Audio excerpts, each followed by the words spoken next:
കർണാടകയിൽ മികച്ച അധ്യാപകനുള്ള ഒരു അവാർഡ് തീരുമാനിച്ചത് ആർക്കാണെന്നറിയോ?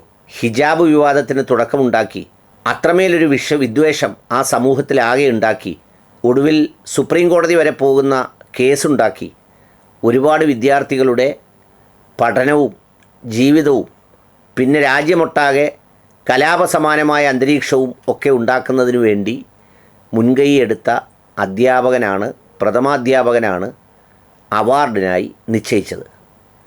പക്ഷേ കർണാടകയിലെ വിദ്യാഭ്യാസ മന്ത്രിയും സംസ്ഥാന മന്ത്രിസഭയുമൊക്കെ എന്ത് ചെയ്തു? അത് സസ്പെൻഡ് ചെയ്തു. അത് നൽകാൻ പാടില്ലെന്ന് പറഞ്ഞു, വിലക്കി, തടഞ്ഞു. ഞാനെപ്പോഴും പറയാറില്ലേ, ഈ ഡീപ്പ് സ്റ്റേറ്റും നമ്മൾ കാണുന്ന ഒരു സ്റ്റേറ്റും തമ്മിലുള്ളൊരു വ്യത്യാസം ഇന്ന് കേരളത്തിൽ നടക്കുന്നതും അതുതന്നെയാണ്. നമ്മുടെ തൃശ്ശൂരിലെ പൂരം കലക്കിയത് ആരാണ് എന്ന് ചോദിക്കുമ്പോൾ അവിടെയും ഓപ്പറേറ്റ് ചെയ്യപ്പെടുന്നത് ഈ ഡീപ്പ് സ്റ്റേറ്റാണ്. കാരണം ഈ അധ്യാപകനെ അവാർഡിനായി സെലക്ട് ചെയ്തുകൊണ്ട് വരുന്നത് ഈ ഗൂഢസംഘമെന്നോ അല്ലെങ്കിൽ നിഴൽ സർക്കാരെന്നോ ഒക്കെ പറയുന്ന ഡീപ്പ് സ്റ്റേറ്റാണ്. ഏതായാലും സർക്കാർ അങ്ങനെ തീരുമാനിച്ചു. ഇവിടെയാണെങ്കിൽ ഒരു കുഴപ്പവുമില്ലാതെ സ്മൂത്തായി കാര്യം അങ്ങ് നടക്കുകയും ചെയ്തേനെ.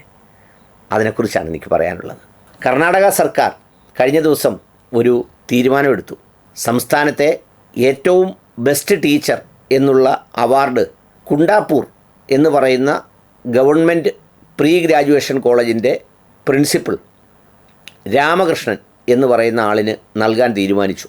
യഥാർത്ഥത്തിൽ ഈ പറയുന്ന ആൾ ഹിജാബ് വിഷയവുമായി ബന്ധപ്പെട്ട് അവിടുത്തെ വിഷയമുണ്ടാക്കിയ തുടങ്ങിയ കോളേജിൽ തന്നെയുള്ള അധ്യാപകനാണ് ഈ അധ്യാപകൻ. ഈ അധ്യാപകൻ്റെ അവാർഡ് തടഞ്ഞതിൻ്റെ കാരണം അവിടുത്തെ സെക്കൻഡറി എഡ്യൂക്കേഷൻ മിനിസ്റ്റർ മധു ബംഗാരപ്പ പറഞ്ഞത്, അവിടെ ഈ പ്രഖ്യാപനത്തിന് പോയ സംഗതി എന്തുകൊണ്ടാണ് പുള്ളിയെ തിരഞ്ഞെടുത്തതെന്നും എന്താണ് കാരണമെന്നുള്ളതും ഞങ്ങളൊന്ന് പരിശോധിക്കുകയാണ്.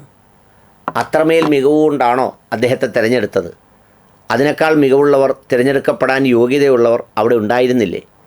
അതെല്ലാം ഒന്ന് പരിശോധിച്ച ശേഷമാകാം ബാക്കി എന്ന് പറഞ്ഞാണ് സർക്കാർ തടഞ്ഞത്. സംഗതി ഇനി തടയട്ടെ അല്ലെങ്കിൽ കൊടുക്കട്ടെ, ഞാൻ അതിൻ്റെ മെറിറ്റിലേക്കല്ല പോകുന്നത്. പലപ്പോഴും ഞാൻ വീഡിയോ ചെയ്യുമ്പോൾ പറയാറുണ്ടായിരുന്നു, എല്ലാ സ്റ്റേറ്റിലും നമ്മൾ കാണുന്നൊരു സ്റ്റേറ്റ്, ഒരു മുഖ്യമന്ത്രി, ഒരു മന്ത്രി അല്ലെങ്കിൽ ഇങ്ങനെയൊക്കെ പറയുന്നൊരു സംഗതിയുണ്ട്. എന്നാൽ അതിനുള്ളിൽ ഒരു ഡീപ്പ് സ്റ്റേറ്റ് ഉണ്ട്, ഒരു ഗൂഢ സർക്കാരുണ്ട്, ഒരു നിഴൽ സർക്കാരുണ്ട്. ആ ഗൂഢ സർക്കാർ എന്ന് പറയുന്നത് പല രീതിയിൽ പ്രവർത്തിക്കും. ചിലപ്പോൾ മാധ്യമ സംഘങ്ങൾ അതിലുണ്ട്, സർക്കാർ ഉദ്യോഗസ്ഥരുണ്ട്, ഉന്നതതല സിവിൽ സർവീസ് ഉദ്യോഗസ്ഥർ അതിലുണ്ട്. ഇതിനെയെല്ലാം തമ്മിൽ ബന്ധിപ്പിക്കുന്ന വലിയ വ്യവസായികളുണ്ടാവും. ഇതെല്ലാവരും കൂടി ചേരുന്നതാണ് ഈ ഗൂഢ സർക്കാർ എന്ന് പറയുന്നത്. നമ്മൾ അന്താരാഷ്ട്ര തലത്തിൽ ഇലുമിനാറ്റി എന്നൊക്കെ പറഞ്ഞ് നമ്മൾ വായിക്കാറുണ്ട്.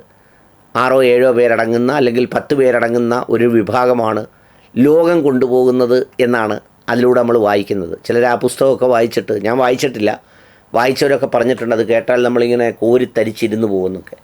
അതിന് കോരിത്തരിച്ചിരിക്കാൻ ആ പുസ്തകമൊന്നും വായിക്കണമെന്നില്ല, നമ്മുടെ നാട്ടിലെ സംഗതി വായിച്ചാൽ മതി. അവരതിനകത്തൊക്കെ അവർക്ക് ടാർഗറ്റ് ഉണ്ട്. അവർ ചില വിഷയങ്ങൾ ചിലതിലേക്ക് കൊണ്ടുവരും, അതിലേക്ക് വഴിതിരിച്ചു വിടും, ഒക്കെ ചെയ്യും. ഇപ്പോൾ കഴിഞ്ഞ ദിവസം നമ്മുടെ ഏഷ്യാനെറ്റിലെ ജഡ്ജി വിനു വി ജോൺ അൻവറിൻ്റെ പ്രതികരണത്തിന് കൊടുത്ത തലക്കെട്ട് നിങ്ങൾ കണ്ടില്ലേ? ഇവിടെ നടക്കുന്നത് മുല്ലപ്പൂ വിപ്ലവമോ? മുല്ലപ്പൂ വിപ്ലവം എന്ന് പറഞ്ഞാൽ പണ്ട് ഈ പശ്ചിമേഷ്യയിൽ നടന്ന എന്താ പറയുന്നത്, ഒരു ഇസ്ലാമിക് മൂവ്മെൻ്റ് ആയിരുന്നു മുല്ലപ്പൂ വിപ്ലവം. ഇസ്ലാമിക് മൂവ്മെൻ്റ് എന്ന് പറഞ്ഞാൽ ഭരണരംഗം ശുദ്ധീകരിക്കാൻ വേണ്ടി ചില നേതാക്കൾ ഉയർത്തെഴുന്നേറ്റ് വന്നതാണ്. അപ്പോൾ അതിലേക്ക് മതം കൂടി കൊണ്ടുവരാനാണ് ബിനു വി ജോൺ എന്ന് പറയുന്ന ഈ തന്ത്രശാലിയായ മാധ്യമപ്രവർത്തകൻ ഇത് മുല്ലപ്പൂ വിപ്ലവമാണോ എന്ന് ചോദിച്ചത്. ഒരുപക്ഷെ അതിലിരുന്ന അവതാരകർ പോലും ഇയാളുടെ ഒരു ഗൂഢ നീക്കം എന്താണെന്ന് ഒട്ടും മനസ്സിലാക്കിയിട്ടുണ്ടാവില്ല. അങ്ങനെയുള്ള ആളുകളൊക്കെയും ഈ വളയത്തിനുള്ളിൽ വ്യത്യസ്ത തരത്തിൽ ഇതിനകത്തൊക്കെ ഉണ്ടാവും. ആ ഗ്രൂപ്പാണ് ഈ പറയുന്നത് പോലെ ചിലരെ ജയിപ്പിക്കുന്നതും ചിലരെ പരാജയപ്പെടുത്തുന്നതും ചില വിഷയങ്ങൾ ഉണ്ടാക്കുന്നതും ചില കലാപങ്ങൾ പോലും സൃഷ്ടിക്കുന്നത് അവരായിരിക്കും. ഗവൺമെൻറ് ചിലപ്പോൾ അവിടെ ഇരിക്കത്തേ ഉള്ളൂ. ഇപ്പോൾ ഇത് തന്നെ ഇങ്ങനെയൊരു വിഷയമുണ്ടായി ഏതിലും ചാടി വീഴുന്നൊരു സർക്കാർ കർണാടകയിലുള്ളതുകൊണ്ടാണ് ഇതിലും അവർ ചാടി വീണത്. അല്ലെങ്കിൽ ഇത് കണ്ണടച്ചങ്ങ് പോവും. അപ്പോൾ എന്താ, ഹിജാബ് നിരോധിച്ച അല്ലെങ്കിൽ അതിനുവേണ്ടി വിഷയമുണ്ടാക്കിയ ആളിന് ഏറ്റവും മികച്ച അധ്യാപകനുള്ള അവാർഡ് കൊടുത്തു.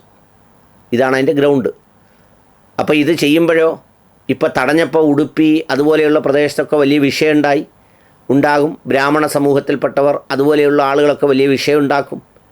പക്ഷേ അത് നേരിടാനുള്ള ഒരു ചങ്കൂറ്റം സർക്കാരിനുണ്ടാവുന്നിടത്താണ് സർക്കാർ നിലപാട് എന്താണെന്നുള്ളത് തെളിഞ്ഞു വരുന്നത്. അതാണ് നമ്മൾ കാണേണ്ടത്. അത് പറയാനാണ് ഞാനിത് വാർത്തയാക്കിയത്.